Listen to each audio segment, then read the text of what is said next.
twisted minds unique. Welcome back, Horror Fiends. I'm Sister Jen. You said Horror Fiends last time. We're going to have to change that up. And I'm Sister Hallie, and today we're diving back into the chilling world of Dr. Hannibal Lecter with the 2002 psychological thriller, Red Dragon. This one is a prequel to Silence of the Lambs, bringing Anthony Hopkins back as Hannibal Lecter, alongside Edward Norton as FBI profiler Will Graham, and Ralp Fiennes playing the terrifying Tooth Fairy killer. They also bring back Frankie Fasion as like an orderly at the hospital. Yeah, he was the only one in all three of these movies. He was in Manhunter. He was in four. Okay, Hannibal so he's Lecter in films. He was in Manhunter, Silence of the Lambs, Hannibal, and Red Dragon. Okay. But they also brought back Anthony Held. Okay. He played Dr. Chilton. Oh yes. They actually asked Scott Glen, the guy who played FBI director, to come back and reprise his role as well. And he said, I have aged far too much in 10 years to play a younger version of this character. Yeah. So then they recast him with Harvey Keitel. Yes. Great fucking choice, by the way. Yes. It's equal parts crime thriller and horror with gruesome murders, mind games, and that uneasy Lecter charm. Before we crack open the case, don't forget to like this video, subscribe to the channel, and ring-a-ling the grave bell so you don't get buried alive. You stay up to date on everything we're doing right here on the tube of you, as Hallie likes to call it. Because you never know which classic or creepy cult favorite we'll slash into next. Yes. So sharpen your instincts, study the crime scene, and beware of the dragon's shadow. Because it's time to cut into Red Dragon. But before we do, I would also like to welcome back not only Anthony Hopkins, Anthony Held, and Frankie Fasion from Silence of the Lambs, but Bill Duke is in this. He plays the police chief. Yes, he does, and he is from Predator, right? From Predator. Yes. But there's also a character that's not credited in this at all. The voice of Dollarhyde's grandmother is Ellen Burstyn. Is it really? Yes, it is. Ellen Burstyn played the mom in The Exorcist. Yes, she did. I saw that and I was like, lots of fun little horror nods that I didn't even know. Right. And this is why we do this, to drop these little nuggets of knowledge on you. Okay, let's get into it. So, it is 1980, and FBI agent Will Graham visits forensic psychiatrist Hannibal Lecter at his home to discuss a case. This is after a beautiful opening at the symphony. Was it the flutist hit several wrong notes, and Hannibal Lecter didn't take kindly to that, and therefore served him up to his dinner guests. Very discreetly. Anyways, it's shortly after this dinner party that Will Graham shows up at Lecter's house to discuss a case that Graham has been working on with Lecter on a psychological profile on a serial killer. Look, and I have to just point this out because I find it fucking hilarious. Will Graham is working with Hannibal Lecter to profile Hannibal fucking Lecter. Yeah. He doesn't know that yet, and Lecter knows that knows that he's profiling him, and he's leading him away. Right. On purpose. Right. Which is what makes Will catch on and realize. At the end. Yeah. When it's too late, or almost too late. Yeah, almost too late. Yeah. So he is, Graham is certain that the killer is a cannibal. He says this to Hannibal. Hannibal tries to dismiss as saying that, the killer's just keeping trophies. Right. Based on the fact that the organs taken from the victims are often used in cooking. Yeah. It wasn't until somebody, they were gutting a turkey or something like that. He was teaching his son how to it was somebody else that was teaching his son how to dress a turkey on Thanksgiving or something. Right, and there was a certain terminology that was used that made that triggered, like, that. I've heard Lecter use that term. Yeah, what did he say? The cockles or something like that. I don't know. Well, he does have a recipe for sweetbreads later, too. He then discovers a bookmarked sweetbreads recipe in Lecter's study when Lecter leaves him alone, inexplicably. But it wasn't just a bookmarked sweetbreads recipe. It was a sweetbreads recipe in a cannibalist cookbook. In French, no less, which means Will Graham could read French. But it includes those organs revealing Lecter as the killer. Lecter immediately stabs him, but Graham stabs him back with 3 arrowheads. I regret it came to this world, but every game must have its ending. And shoots him before falling unconscious. Yeah, I mean, Graham got really lucky. Yeah, because he could have been eaten real quick. Yeah, I believe Lecter said, I believe I'll eat your heart. Yeah. Lecter is tried and found not guilty by reason of insanity and is institutionalized at the Baltimore State Hospital for the Criminally Insane. Graham, traumatized, retires to Florida with his family. And not just traumatized, like run through the papers by the Tatler and Freddy Lounds and all of the different things that they Freddy Lounds snuck into his hospital room and took pictures of him with tubes coming out of his face. And yeah, it was not just that he was traumatized by what happened. He was also run through the mill and run through the papers and the public. Right. I also think that it's... Oh god, where was I going to go with this? I thought I was the pothead, you guys. You know, what...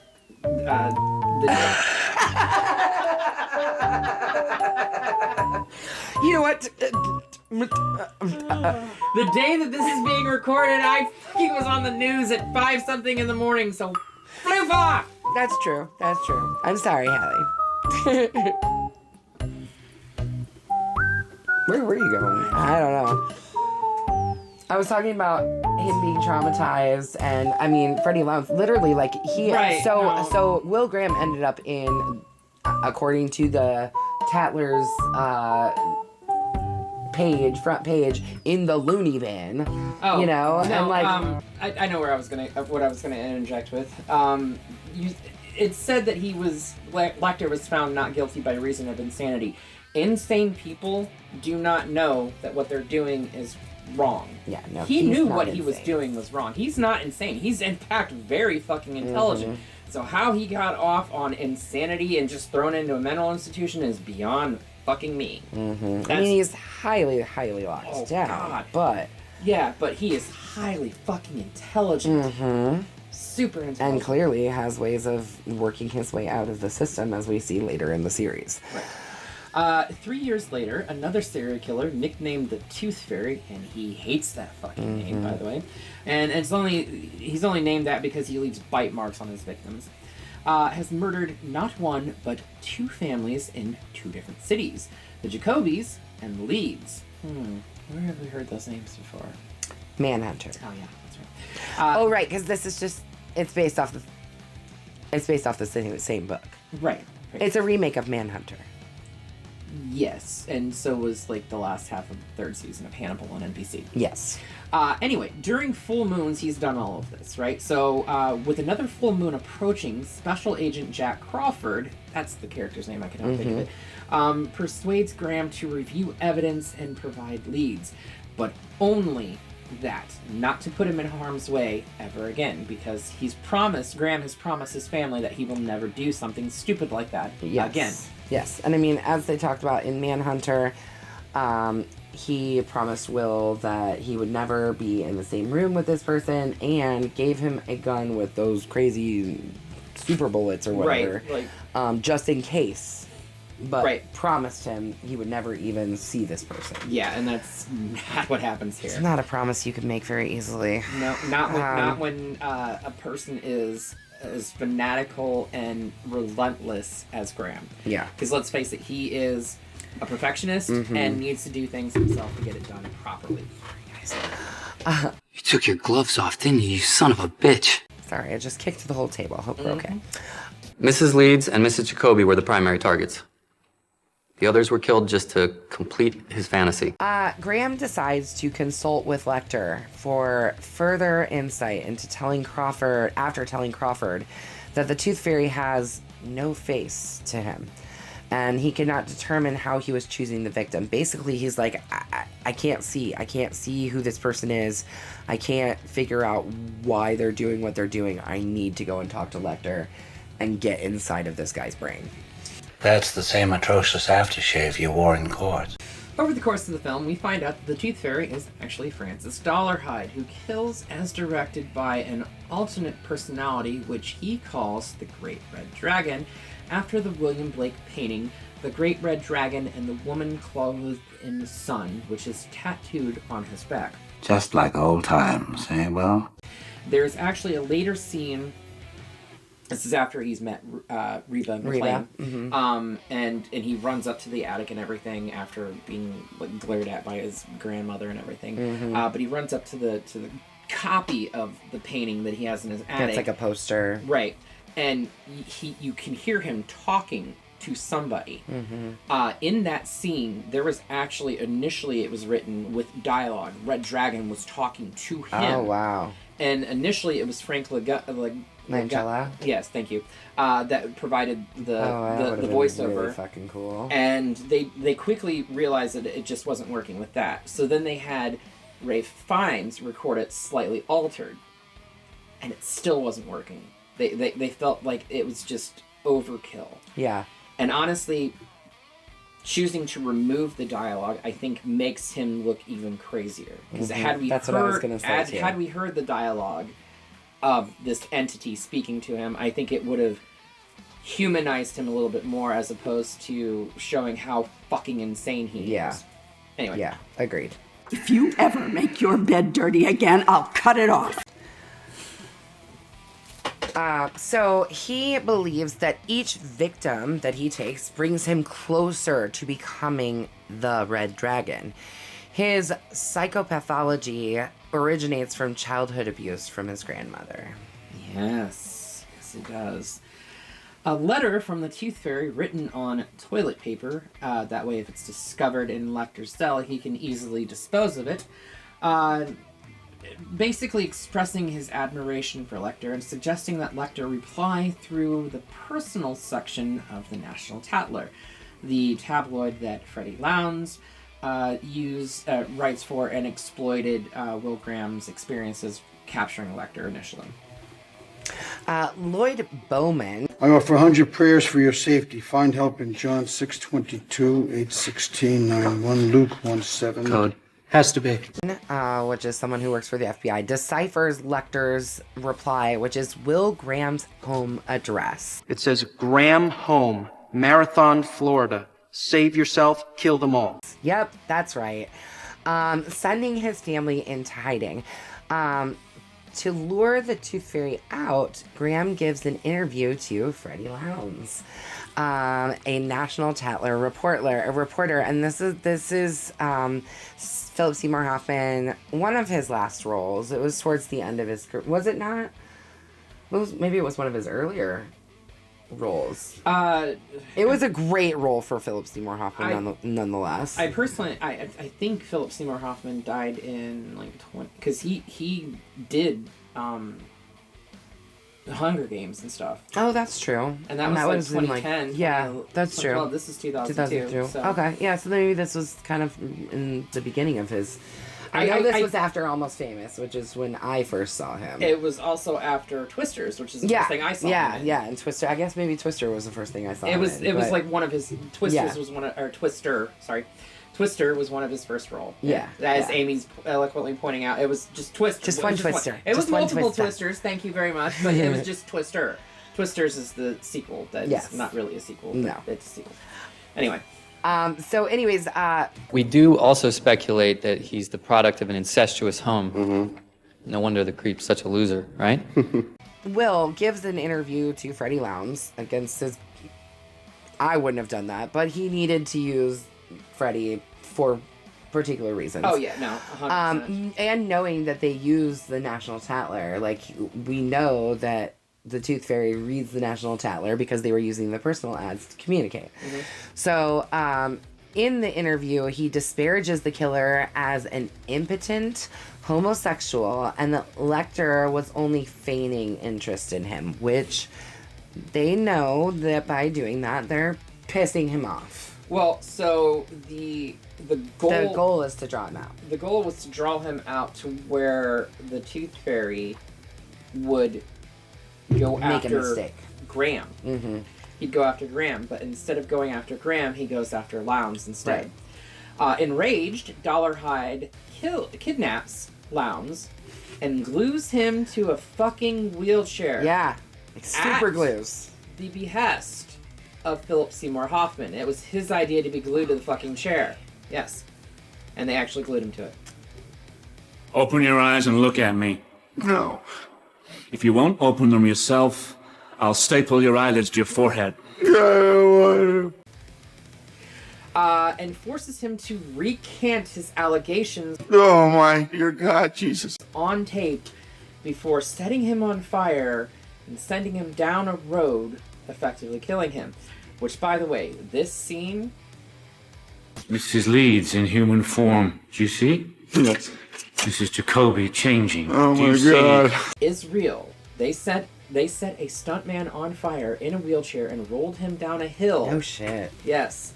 And the only way that you can tell it, because, I mean, he's completely covered head to toe in protective gear and flame retardant substances and stuff like that, is right before the wheelchair hits the car and then falls on its side, the arms, the guy's arms are doing this. So he would, up until that point, Lounds was still alive. Wow.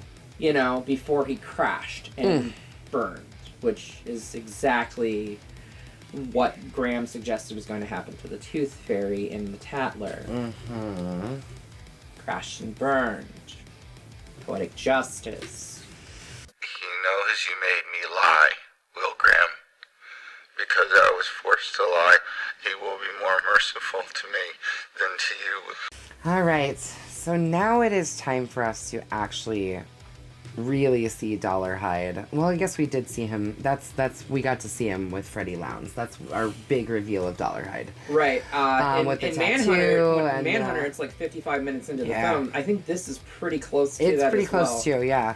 At his job at Chromolux, a St. Louis-based home video conversion business, Dollarhyde reluctantly begins a relationship with a blind coworker named Reba McLean. I have no pity.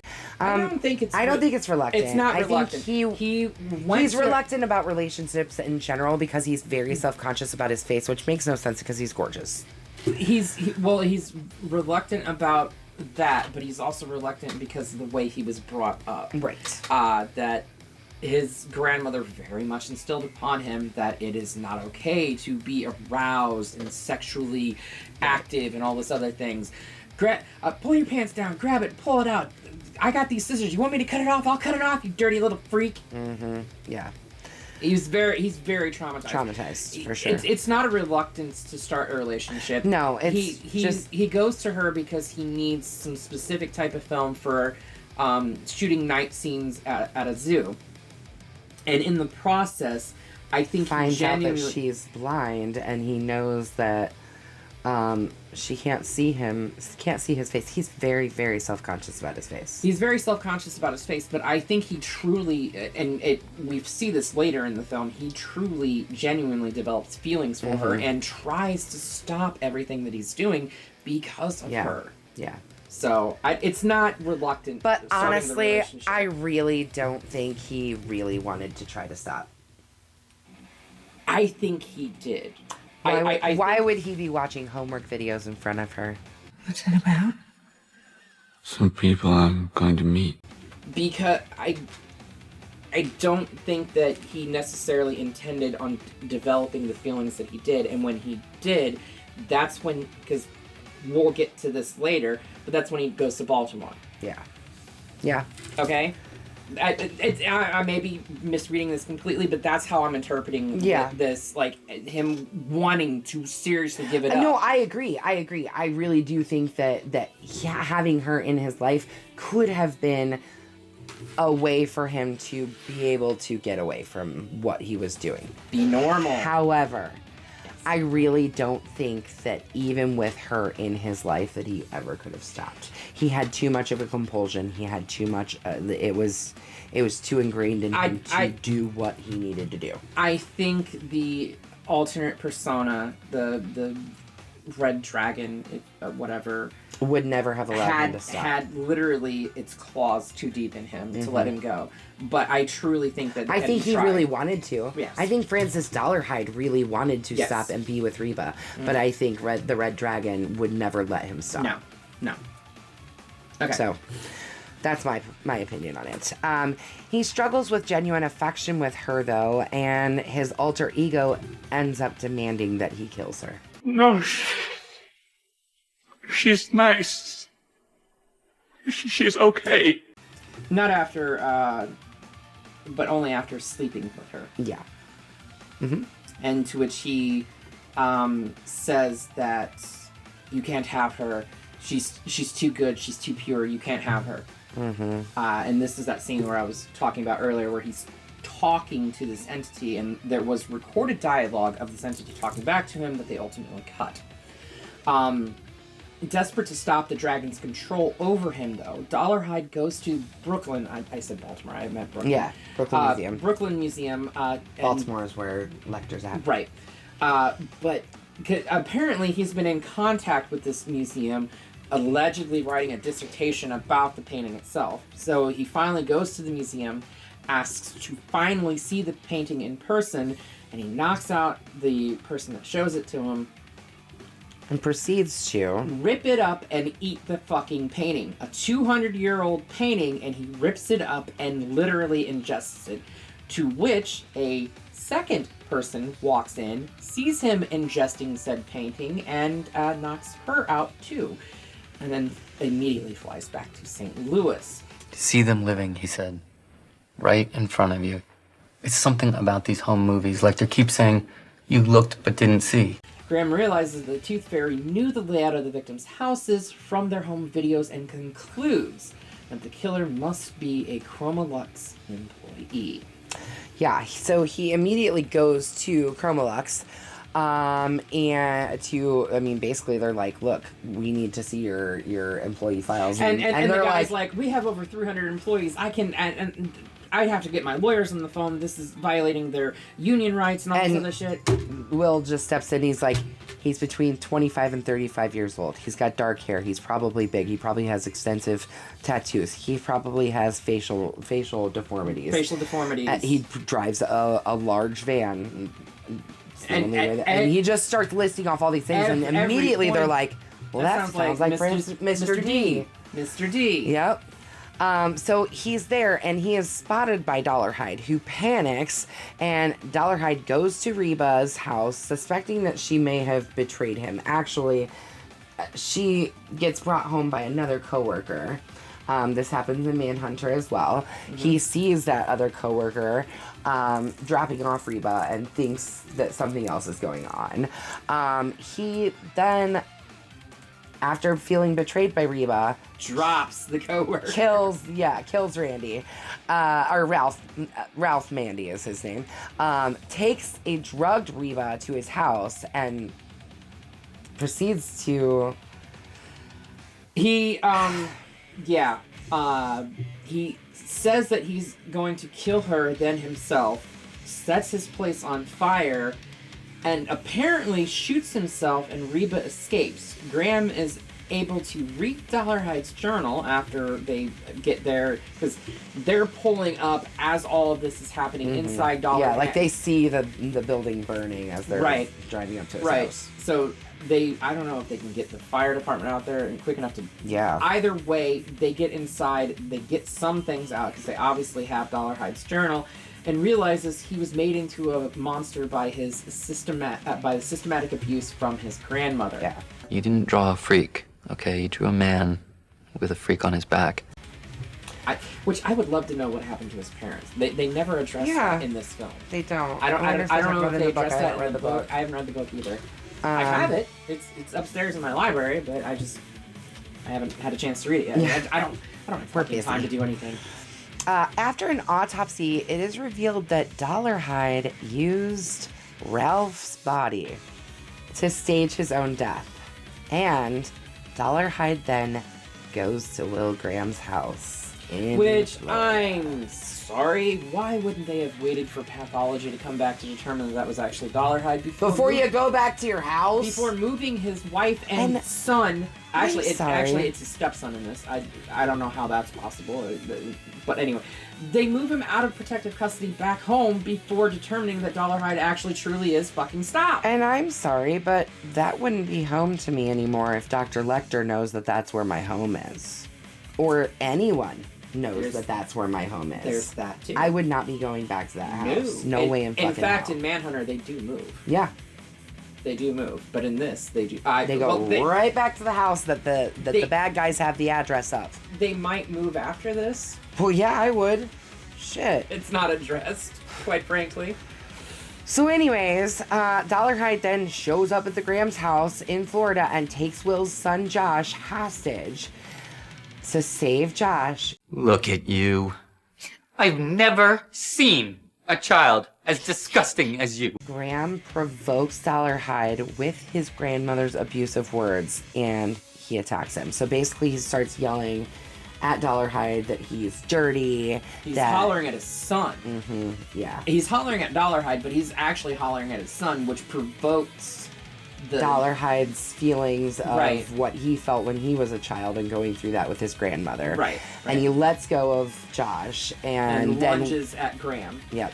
Both are wounded, and in a shootout, which ends with Will's wife, Molly, finally killing Dollarhyde with one to the head, one to the cheek, and I think two more to the fucking chest. Yeah, she gets him pretty good. Yeah, she just unloads on, because Graham's on the floor bleeding out, and he's like leaning up, he's like, shoot! Yeah. Headshot! So she drops him, again, because, let's face it, he's already been dropped. Yeah.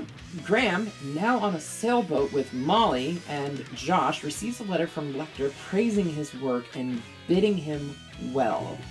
Lecter's jailer, Dr. Frederick Chilton, yeah. Tells him that he has a visitor, a young woman from the FBI. A young woman says she's from the FBI. Too pretty to be an FBI agent. Yes, clearly setting up Clarice Starling for Silence of the Lambs, which obviously came out 11 years prior to this, but irregardless. Yes. Thoughts, Holly? I enjoyed this one better than Manhunter. Manhunter's good, don't get me wrong, it is good. This is better. To me, there is no better Hannibal Lecter than Anthony Hopkins. Yep. Anthony Hopkins just oozes charisma on the screen when he is playing Lecter. Yeah, agreed. And I think that Ralp Fiennes as Francis Dollarhyde was fantastic. Wonderful, wonderful.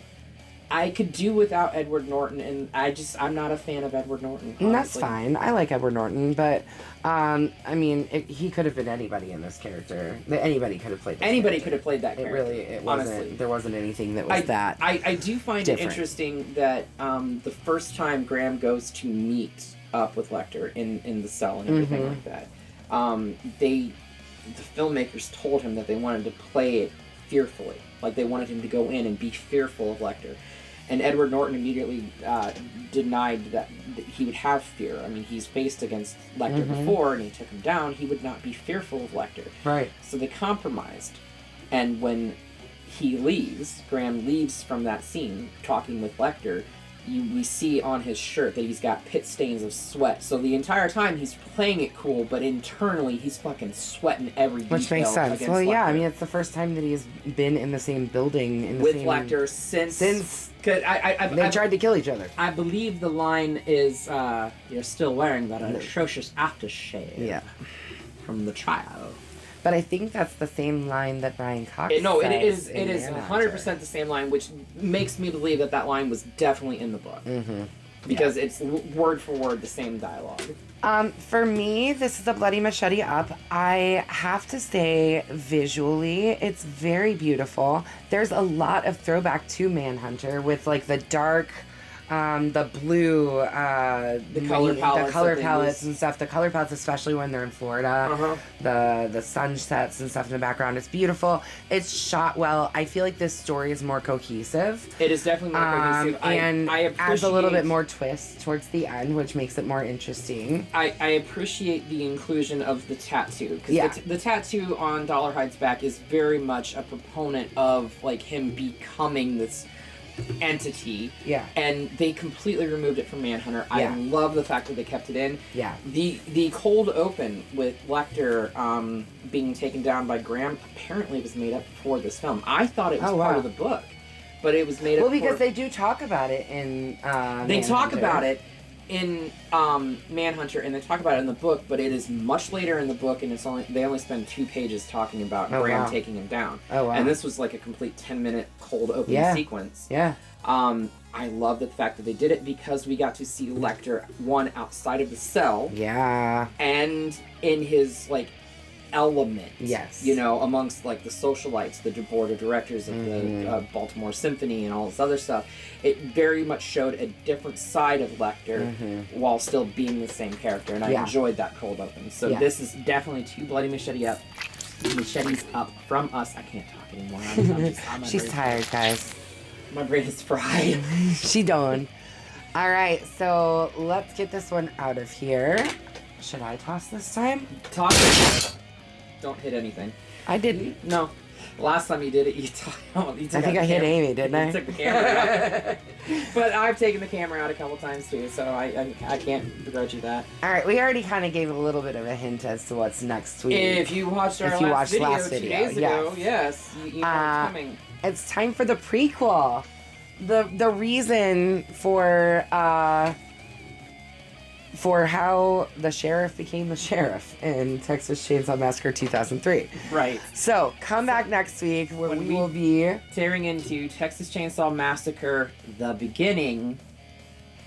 And make sure you slash the subscribe button, stab that like button, and ring-a-ling the grave bell so you don't get buried alive and you stay up to date on everything we're doing here on YouTube. So next time, we will see you all in the afterlife.